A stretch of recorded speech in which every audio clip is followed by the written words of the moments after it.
Hey guys, what's up? It's Technologics here, and today we're looking at the PlayStation 4. Is this still worth buying?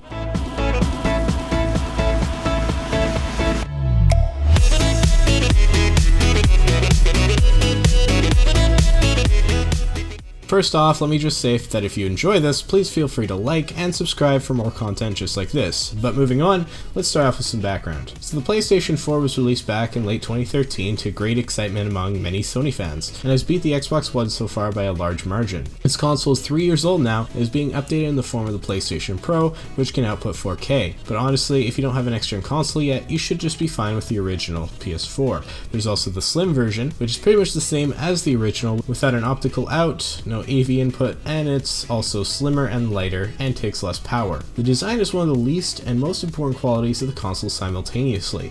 While it doesn't affect how it runs, the machine still looks beautiful and will look great by your TV or wherever you put it. The design is on point and modern even now, and the controller is among the best aesthetically as well as mechanically. The game library for the console is much better than it used to be. You can get games on a Blu-ray disc in the cases you see at retail stores, or you can just download them digitally through the online PlayStation Store. Now the base PS4 comes with a 500GB hard drive, which is not actually a ton of space when it comes to games, as many titles take a lot of memory. For example, Assassin's Creed Syndicate takes around 40GB.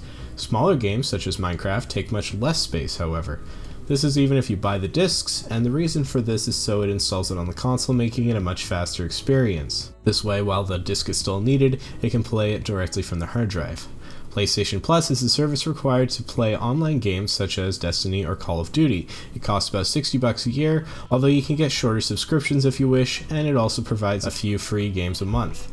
The games aren't usually very good, they're often cheap indie titles, and PlayStation Plus owners as of late have been more often disappointed than pleased with the selection. There are games available for each of Sony's consoles that you can have PlayStation Plus on, including Vita, PS3, and of course PS4. If you're going to get a PS4, PlayStation Plus is pretty much necessary, because you can't really play online games without it, and right now pretty much every game has some kind of online aspect. Not all, but most. The PlayStation 4 is not backwards compatible. This means you cannot put PS3 games into it. However, you can still stream PS3, PS2, and even PS1 games through your PS4 with PlayStation Now. But keep in mind that it's very expensive at around $20 a month, $45 for a 3-month subscription, or $100 for a 12-month subscription. Also, they have a lot of games on there, but not everything. And this is different from PlayStation Plus. PlayStation Now is not required like PlayStation Plus is. PlayStation Plus isn't required, but again, if you want to play any kind of online title, you should definitely get it. PlayStation Now is just really not necessary unless you really want it. Most games nowadays are single player with online multiplayer, so if you're looking for a console for fun with the family, you might want to wait until the Nintendo Switch comes out, or just go for a Wii U. There are some games that allow local multiplayer on PS4, they are very scarce. Rocket League is a great example of a couch co-op game if you're interested. Other than little games like that, there aren't a whole ton, which is too bad. Specs on the PlayStation 4 I'm not going to go through because I don't think it's really too relevant. It's pretty much as good as the original Xbox One or the Xbox One S. It's much better than the Wii U, and it's kind of like a low-powered PC when it comes to games. So while the graphics aren't going to look amazing, they'll be definitely pretty darn good. When it comes down to it, this console will be able to play games for probably years to come until they release another console. So if you buy a PS4, you shouldn't have to worry about running all the new games. You'll be able to do it just fine, and that's the most important thing. So those are some of the basics of the console, and are good to know, but I'm really here to talk about whether or not it's still worth buying. On Amazon.com, it's currently priced at about $300 for the original or Slim PS4.